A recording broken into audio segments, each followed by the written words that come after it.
My name is Nathan Carter and I was never my father's first choice.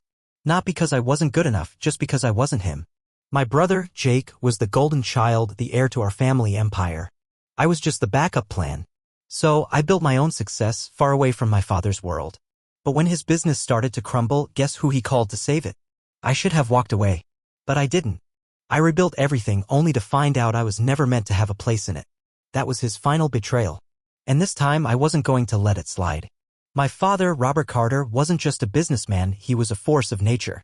Ruthless, brilliant, and obsessed with one thing: legacy. Carter and Sons Industries wasn't just a company to him, it was his life's work, his pride, his name carved into history. And like every great empire, he needed an heir. That was Jake. My older brother. The golden child. The one who could do no wrong even when he did. He was reckless, spoiled, and utterly unqualified to run the company, but that never mattered. In my father's eyes, Jake was always meant to be king. Me? I was just the backup plan. The one expected to make it on his own. The one who had to fight for everything while Jake had it all handed to him. I learned that lesson young. I still remember the night it hit me. I was 10, sitting at the dinner table, listening as my father proudly talked about Jake's future, how he'd take over the company, how he'd carry on the Carter name. And then, with all the innocence of a child desperate for validation, I asked, "What about me, Dad?"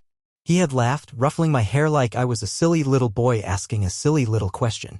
"You'll do just fine on your own, son. This company is for Jake." Everyone at the table chuckled. So I did too, pretending his words didn't cut me like a knife. That was the moment I understood. I would never be enough for him.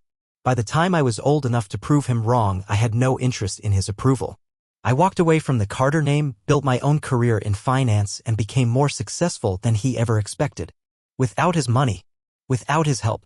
Without him. And for years I thought I had escaped him. Until the day he called. It was a cold December morning when my phone rang. I almost didn't answer. My father never called unless he needed something. We hadn't spoken in months, and the last time we did, he had barely disguised his disappointment in me, making some snide remark about how working in finance isn't the same as running a real business. I had hung up on him then, thinking that was the last time I'd ever have to hear his voice. But something in me, maybe habit, maybe curiosity, made me pick up. "Nathan, we need to talk." No greeting. No small talk. Just an order. "Come by the house tonight." Then he hung up. I should have ignored it. I should have stayed away. But against my better judgment, I went. The house felt smaller than I remembered. Maybe it was because I had grown, or maybe it was because, for the first time, I wasn't looking at it through the eyes of a son desperate for approval. My mother sat at the dining table, looking paler than usual, her hands folded tightly in her lap. Jake was already there, swirling a glass of whiskey, his knee bouncing restlessly under the table. He didn't look up when I walked in. And my father? He was seated at the head of the table, a folder full of documents spread in front of him, his face as unreadable as ever. The moment I stepped inside, he steepled his fingers and looked me over. "The company is in trouble." I didn't react. I had suspected it for years. Jake had been bleeding money, making reckless decisions, but my father, ever the stubborn man, had refused to see it. Until now. "We need your help," he continued, his voice clipped, businesslike. "You work in finance. You know how to fix things like this." I crossed my arms. "How bad is it?" He slid a stack of papers across the table. I flipped through them, scanning the numbers. Debt. Declining revenue. Creditors growing impatient. It was worse than I expected. "How much do you need?" I asked. $2 million. I let out a short laugh. $2 million, Dad? I don't have that kind of money. His expression hardened. "But you have connections. Investors. Ways to restructure debt." And there it was. He didn't just want advice, he wanted me to put my own name, my own reputation, my own financial standing on the line for a company that had never been mine. For a father who had never once supported me. I should have walked away. I should have let them drown. But a part of me, some deep, pathetic part still craving his approval, wanted to prove him wrong. So I agreed. The next 6 months were grueling. I worked tirelessly, pulling every string I had. I brought in financial experts. Reorganized the debt. Negotiated with creditors. Convinced investors that Carter and Sons was worth saving. I put everything I had into fixing that sinking ship, my time, my connections, my reputation.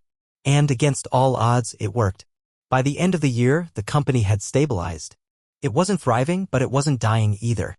The storm had passed. For the first time in my life, I thought, just for a moment, maybe my father finally saw me. Maybe he finally realized that I wasn't just the backup plan. Maybe, just maybe, I had earned my place. Then 2 weeks before Christmas, I received an email. A revised will. At first, I thought I had read it wrong. I blinked. Scanned the words again.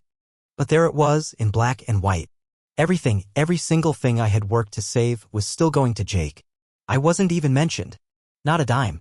Not a footnote. Not a single acknowledgement of what I had done. I sat there, staring at the screen, my stomach sinking. After everything. After all the hours I had put in, after all the sacrifices I had made, after all the humiliation of crawling back just to prove myself. He had still chosen Jake. He had always chosen Jake. I don't know how long I sat there numb before I finally stood. Before I grabbed my keys and drove straight to my parents' house. I walked into my father's study, threw the printed will onto his desk. Explain this. He barely glanced up. What's there to explain? I clenched my fists. I saved your company, Dad. I put my reputation on the line. And you're telling me that doesn't matter? He sighed, rubbing his temples like I was a child throwing a tantrum. Nathan, you'll be fine. You always are. But Jake, he needs this. He's the future of this company. And that was it. That was all he had to say. I exhaled sharply, nodding to myself. All right. Then let Jake figure it out from now on. And just like that, I walked away. But this time, I wasn't coming back. The silence after I walked out should have been satisfying. It should have felt like freedom. Instead, it was suffocating. I had done everything. I had fixed the mess they made. I had given them a second chance. And in return, I had been erased. Again. I told myself I was done. That I wouldn't look back. But life has a cruel sense of humor because just a week later, my father called again. Not to apologize. Not to acknowledge what he had done. No. He called because he wanted money. Nathan, where the hell is my money? His voice was sharp, irritated, as if I had somehow inconvenienced him. I almost laughed. The audacity. No hello? No, thank you for saving my company. I said dryly, leaning back in my chair. Don't be dramatic, he snapped. You have an obligation to this family. Something inside me snapped. No, Dad, I said, my voice calm. I don't. And then I hung up. That should have been the end of it. I should have blocked his number and moved on. But my father wasn't the kind of man who took no for an answer. 2 days later, the emails started. At first, they were polite. Nathan, I understand you're upset, but family is family. We don't turn our backs on each other. Call me. I deleted it. Then another. You helped save the company, why throw that away? Jake is struggling. You need to come back before it's too late. Ah. So now Jake was struggling. Of course he was. He always had been. This time I responded. It's not my responsibility to clean up Jake's messes. It never was. I hit send before I could overthink it. A week passed. Silence. Then my assistant knocked on my office door, looking uneasy. Nathan, your father is here. I sighed, rubbing my temples. Of course he was. Tell him I'm busy. He says it's urgent. Everything was urgent when it was about what he needed. I took a deep breath and stood up. 5 minutes. Stepping into the waiting area, I found him pacing by the windows, his hands clasped behind his back. He looked different, less composed, more desperate. His suit was still pressed, but his tie was loosened, and for the first time in my life, he looked uncertain. He turned the moment he heard my footsteps. Nathan, he started, forcing a smile. Good to see you. I crossed my arms. Is it? His patience wavered for a fraction of a second, but he reined it in. I didn't come here to fight. No? I tilted my head.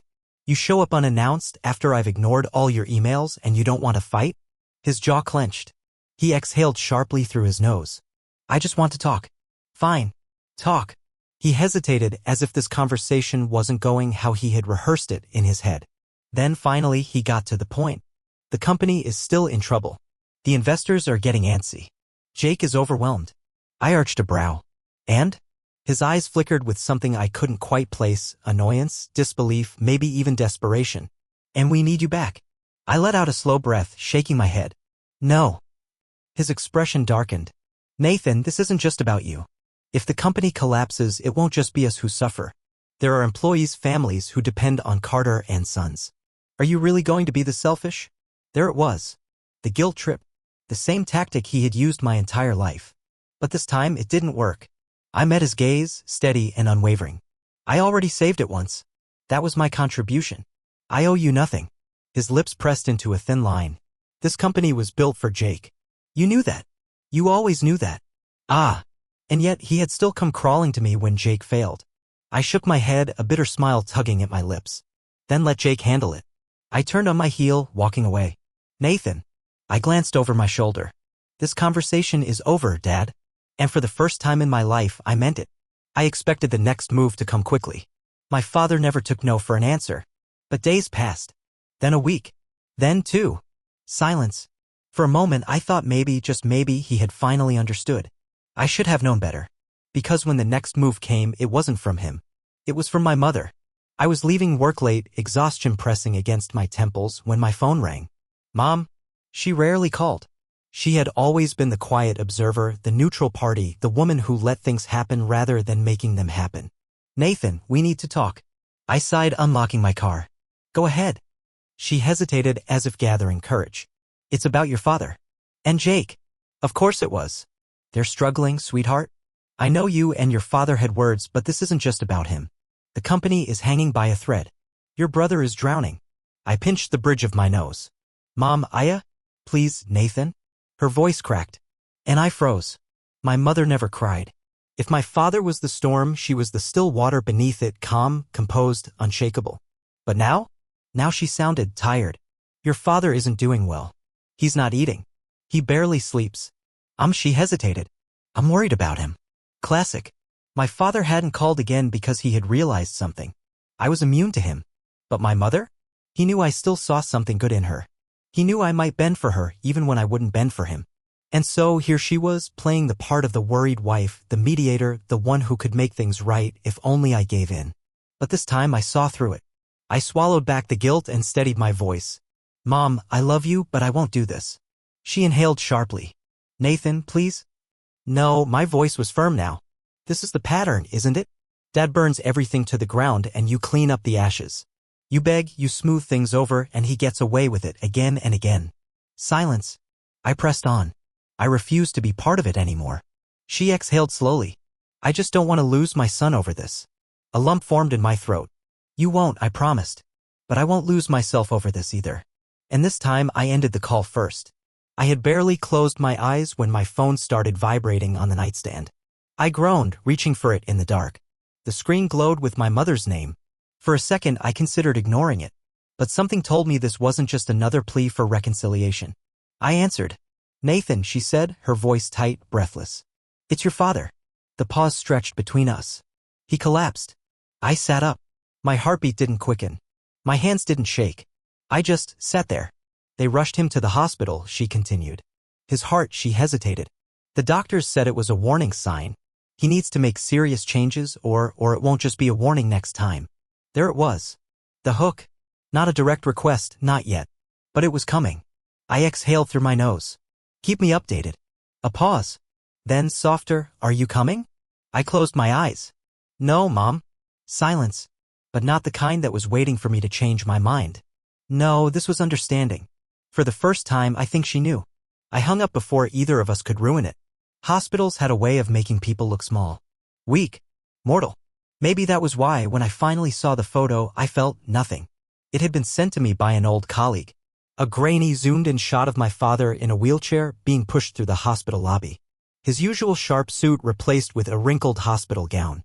His shoulders hunched, his head tilted downward. The man who had once seemed invincible. Diminished. But it didn't change anything. He wasn't a villain because he was powerful.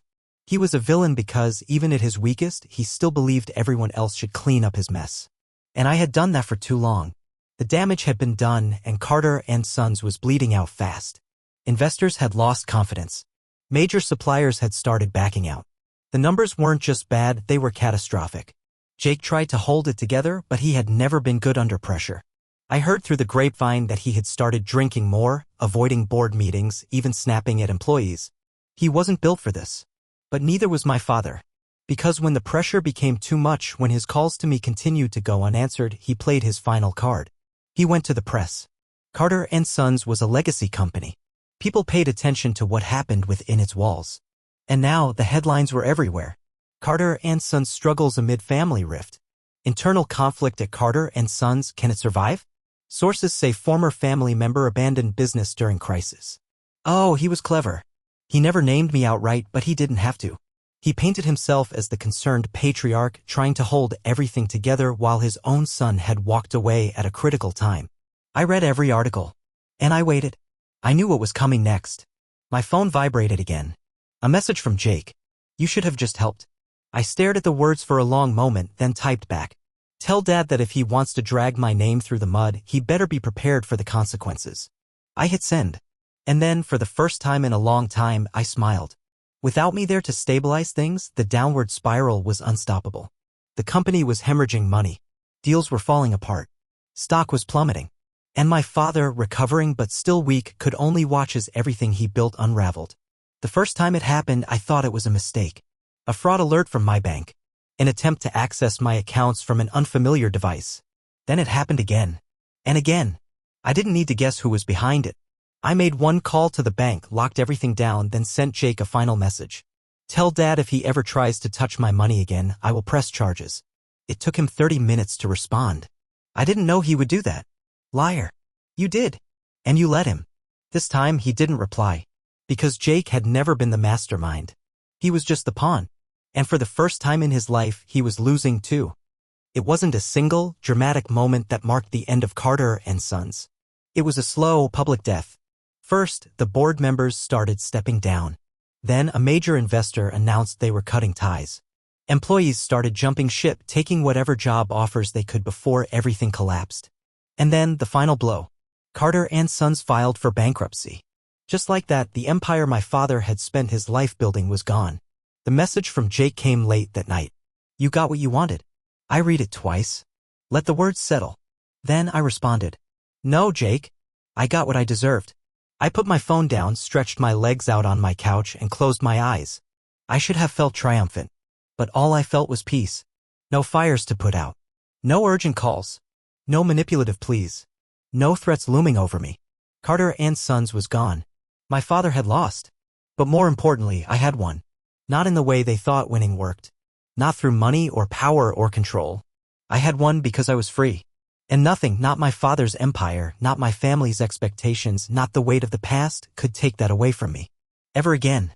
This story is about knowing your worth and walking away from what no longer serves you. Nathan spent years proving himself to a father who never truly saw him. But in the end, his real victory wasn't revenge, it was freedom. What do you think? Drop a 2 if you liked the story, or a 7 if it wasn't for you. Have you ever had to walk away from something toxic? Share your thoughts in the comments. If you enjoyed this, hit like and subscribe to Mr. HeartVibes for more powerful stories. Your support means everything.